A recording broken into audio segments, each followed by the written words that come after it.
ისეთი ხალხიც ხომ არსებობს, ვინც აქციებზე დადიოდა და უბრალოდ აღარ დადის, აქვთ განცდა, რომ მაინც არაფერი იცვლება, ამაში ადანაშაულებს ოპოზიციას, რადგან ხშირად ყოფილა ეს ისრის გაშვერა მათი მიმართულებით. რას ეტყვის იმ ხალხს, ვინც ეგუება ამ მოცემულობასო? არ მე არ მგონია, რომ ხალხი შეგუებულია. ეგეთ ხალხი არსებობს და ძალიან ბევრი არსებობს, მაგრამ არც ეს ბრაზი წასულა მაგ ხალხში არსად და არც იმის გააზრება საით მიექანება ეს ქვეყანა. უბრალოდ ეგ ხალხი ამ წუთში ვერ ხედავს გასაგებ გზას, როგორ მივდივართ გამარჯვებამდე. და კი, მან პრობლემა არის, ჩემი აზრით და მაგაზე ბევრჯერ მილაპარაკია. ეგ გზა შეიძლება დაანახოს ხოლმე პოლიტიკოსებმა. მაგ გზას ვერ დაანახებენ ვერც აქტივისტები, ვერც სამოქალაქო სექტორი, ვერც ცნობილი ადამიანები. ეგ გზა შეიძლება დაანახონ ხოლმე პოლიტიკოსებმა. და ჯერჯერობით პოლიტიკოსები ვერ ახერხებენ მაგზის დანახებას, მოდი ესე ვთქვათ მარტივად. მაგრამ მაგისკენ მივავალთ. ხომ არ ფიქრობთ, რომ სავაჭროდ ჭირდებით ივანიშვილს სანქციების გათვალისწინებით, საერთაშორისო იზოლაციის გათვალისწინებით, რომელშიც არის აღმოჩენილი ივანიშვილის პარტია, რომ მას სავაჭროდ ჭირდება პოლიტიკოსები, იმიტომ რომ ხო გვინახავს, ხო ასეთი რაღაც დაჭერილი პოლიტიკოსები, მერე უცხოელი პარტნიორების საქმეში ჩართული, გამოშვებული და ასე შემდეგ და აი უფრო და უფრო ამიტომ ხომ არ ამწავებს სიტუაციას, რომ ივაჭროს ამით რაღაც პირადი სარგებელი მიიღოს, ან მეორე ვარიანტს აქვე დავსვავდი კითხვას, ერთად მიპასუხეთ ამ ორივე კითხვაზე. ხომ არ გადაჭრა, აიღო და გადაჭრა. მე, როგორც ავტორიტარს, რომელიც აქ ვაფორმებ დიქტატურას, მაწყობს, რომ საერთოდ გამეშვას დასავლეთი რა. მე მაწყობს, რომ მართო ეს ქვეყანა ჩემს ჭკუაზე, აი როგორც მოსკოვში 90-იანი წლებისას რუსულ მაფიოზური კანონებით რაღაცებს წარმატებებს მივახციე, აი ისე მინდა მართო და ძალიანაც კარგი თუკი შემეშვებიან და მართლა თუკი საქართველო ამოვარდება საერთაშორისო დღის წესრიგიდან. ხო, პირველ ნაწილსაც შეეხება ვერავინ ვერ ივაჭრებს ჩვენი თავისუფლებით ჩვენთან შეთანხმების გარეშე და მე არ მგონია რომ ან მე, ან გვარამი, ან მელია, ან ვაშაძე, ან ოქრუაშვილი მაგაზე დათანხმდეს, რომ ჩვენი თავისუფლების სანაცვლოდ ამათმა ლეგიტიმაცია და აღიარება მიიღონ. ეგ გამორიცხული ამბავი მგონია. მეორე ნაწილსაც შეეხება, კი, მაგის ალბათობა ჩემი აზრით არის. ანუ ამათ ესენი თავს არ იკლავენ დასავლეთთან დალაგებაზე. თუ რუსული გეგმა მით უმეტეს, ხო, შენ მოგაქციოს იზოლაციაში. თუ ამათ საშუალება მიეცემათ, რომ ძალაუფლება შეინარჩუნონ და რეჟიმა კიდევ უფრო მყარად გაიდგას ფესვები და გარედან თვალი დახუჭონ იმაზე, რომ ეს ქვეყანა აღარ არის დემოკრატიული და აღარ მიემართება ევროპისკენ და ესეთ პირობებში ურთიერთობებს აღადგენენ დასავლეთის ქვეყნებთან, გაიხარებენ, რატომაც არა. კარგი ურთიერთობა ექნება და პლუს არც არავინ არ შეაწუხებს და არავინ არ ეტყვის, რომ შენთან სასამართლო არ არის, კანონის უზენაესობა არ არის, არჩევნები არ არის, ეს არის მაგაზე თუ არ შეაწუხებენ და ისე ექნებათ ურთიერთობა, რატომაც არა ბედნიერები იქნებიან.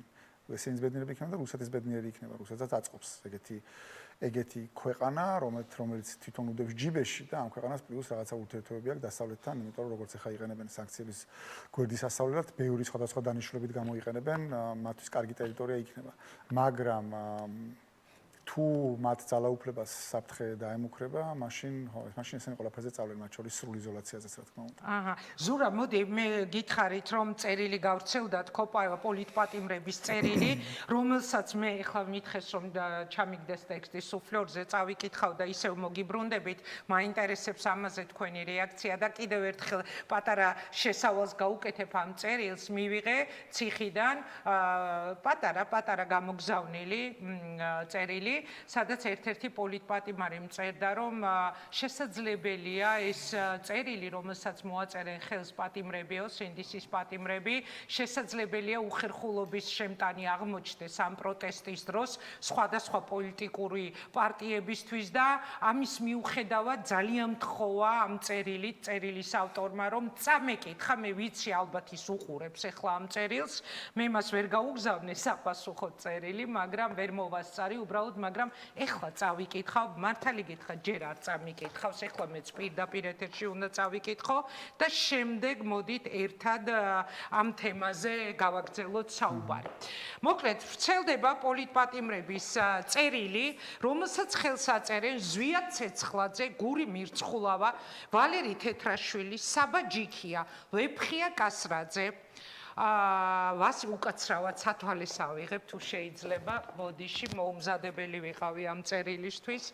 დიახ, ვეფხია კასრაძე, ვასილ კაძელაშვილი, ისა ფალიევი, თორნიკე გოშაძე, ირაკლი მიმინოშვილი, გიორგი გორგაძე, ნიკოლოზ ჯავახიშვილი, ონისე ცხადაძე, რეზო კიკნაძე, ირაკლი ქერაშვილი, გია ერიშვილი, ჯანო არჩაია და ლუკა ჯაბუა და როგორც შენ მომწერე, არ ვასახელებ სახელს და გვარს, რაც არ უნდა უხერხული იყოს ამ წერილის წაკითხვა, გთხოვ, წაიკითხო, თავიდან ბოლომდე ვკითხულობ და მეც ახლა მაყურებელთან ერთად გავიგებ რა წერია ამ წერილში. ჩვენო თანამებრძოლებო, მოგესალმებით ციხიდან და მოგმართავთ ერთობლივი განცხადებით. 26 მაისი არის უმნიშვნელოვანესი დღე როგორც საქართველოს ისტორიაში, ასევე ჩვენი პროტესტისთვის. მას უნდა მიენიჭოს განსაკუთრებული როლი საქართველოს სუვერენიტეტისა და ევროპული მომავლის დაცვაში. მოგიწოდებთ ყველას, რომ გვერდში დაუდგეთ ერთობას და თავადაც გახდეთ იმ ზეპარტიული ეროვნული ერთობის წევრები, რომლის უმთავრესი მიზანით საქართველოს გადარჩენა.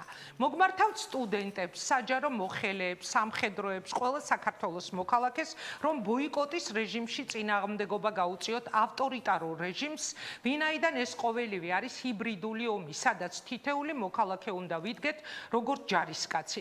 ნუ შეშინდებით ჯარიმებითა და პატიმრობით. შიშისგან რჩევებს ნუ მიიღებთ. ეს არის ბრძოლა სამშობლოს გადარჩენისთვის და ჩვენ როგორც ამ ქვეყნის შვილებს გვევალება თავგანწირული ბრძოლა. ჩვენთვის ასევე მიუღებელია კონკრეტული პოლიტიკოსების ფოტოების გამოყენება პროტესტზე. ამორალური და შეუძლებელია წინა რეჟიმის სახე ხატით დღევანდელი რეჟიმის დამარცხება. ჩვენი მოთხოვნაა, რომ კონკრეტულმა ჯგუფებმა თავი შეიკავონ ისეთი შინაარსის ბანერებისგან, რაც იწვევს პროტესტ წევრებს შორის დისონანსს და პროტესტის დისკრედიტაციას. ასევე მოვითხოვთ, რომ ოპოზიციამ მკაფიო უარი განაცხადოს ადგილობრივი თვითმმართველობის არჩევნებში მონაწილეობაზე. ამ წერილის დედანს თან ახლდა ხელმოწერები, რომელიც უსაფრთხოების სამსახურმა ჩამოგვართვა. ამიტომ გთავაზობთ ხელმოწერათა ჩამონათვალს. ეს კონკრეტული განცხადება გამოხატავს იმათნებას, ვინც მოვახერხეთ ერთმანეთთან კომუნიკაცია და ვართ ამავე განცხადების ხელმომწერნი. სხვა პატიმრებს შეგიძლიათ სიტყვიერი თანხმობით შემოუერთდეთ ჩვენს განცხადებას.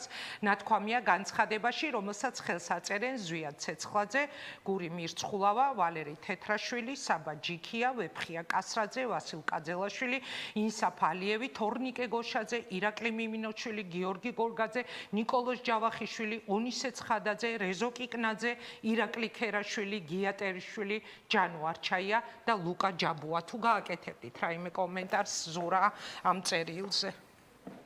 ყველაფერს ვეთანხმები, რაც წერია, გარდა იმ ნაწილისა, სადაც საუბარია, როგორც მივხვდი, იმაზე არის მიშას ბანერებზე თუ პლაკატებზე. ხო, მეც ახლა წავიკითხე და ეგ განცდა დამჩა რომ ამ ბანერებზე რომ ჩვენი მოცემულობა ჩვენ რო არჩევნები გქონდეს, მას შეიძლება ეგეთი რაღაცა პარტიული ხაზების გავლებას შინაარსი გქონდეს. ჩვენ ჯერ ამ ქვეყანაში არჩევნის უფლება გვაქვს მოსაპოვებელი და ამიტომ ამ ბრძოლაში ვართ ყველა ერთად. ყველა პარტია და ნებისმიერი ადამიანი, რომელიც დღეს წინააღმდეგობაში ამ რეჟიმთან. ამიტომ ნებისმიერი ადამიანი, რომელიც გამოდის ქუჩაში, არის დასაფასებელი. ნებისმიერი და რა ბანერიც უნდა ისეკავოს. თუ ვიღაცა გამოდის იმისთვის, სააკაშვილის თავისუფლება არის მისთვის შრომი, უნდა გამოვიდეს მაგ ბანერი. თუ ვიღაცა გამოდის სხვა რაღაცით, უნდა გამოვიდეს სხვა რაღაცით. სხვანაირად არ გამოვა. ხართ შეუძლებელია რომ გამოვიდეს. შეუერთდებით მოკლედ მათ რიცხვს, ხო? სავარაუდოს დავამატე. კი. რამე გზავნილს ხო არ დაუტოვებდით პროტესტს იმ შემთხვევისთვის, თუ თქვენ ხუთშაბათ ციხეში აღმოჩნდებით. რუსთაველზე ყოველ საღამოს გასვლა არის ძალიან მნიშვნელოვანი.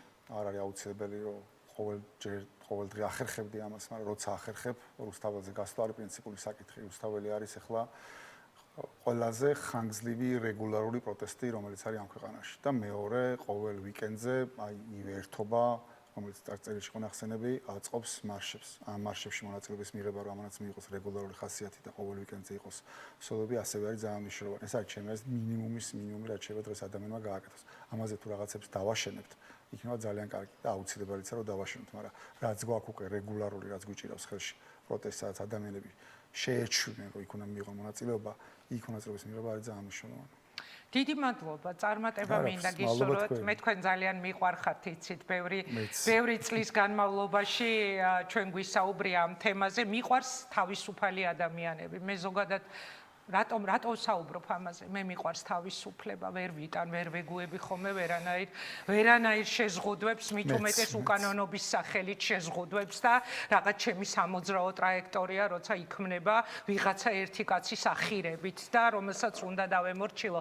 ამიტომ გისურვებ წარმატებას და რავი, მაინც იმეც დავიტოვებ, რომ ეგ ხუთშაბათს გარეთ იყოთ. და მინიმუმ პირდაპირ ეთერში მაინც ერთხელ კიდევ მოგესალმოთ ხუთშაბათს თუ არა და იცოდეთ ზურა რომ ნამდვილად შეგიძლიათ გქონდეთ ბევრი ადამიანის იმედი თუ თქვენ აღმოჩნდებით ციხეში და მოამრავ ადამიანს შორის ერთ-ერთი ვარ მე რომელსაც მაქვს გადაწყვეტილება მიღებული რომ ვიდრე ყველა პოლიტპატიმარი არ გათავისუფლდება არასოდეს ერთ ნაბიჯს არ გადავდგამ უკან რაც არ უნდა მძიმე იყოს დღეები და რაც არ უნდა დამთრგუნველი და ენერგიის წამრთმევი იყოს ის ყველაფერი რაც იგიჟეში ჩვენ გვაცხოვრებენ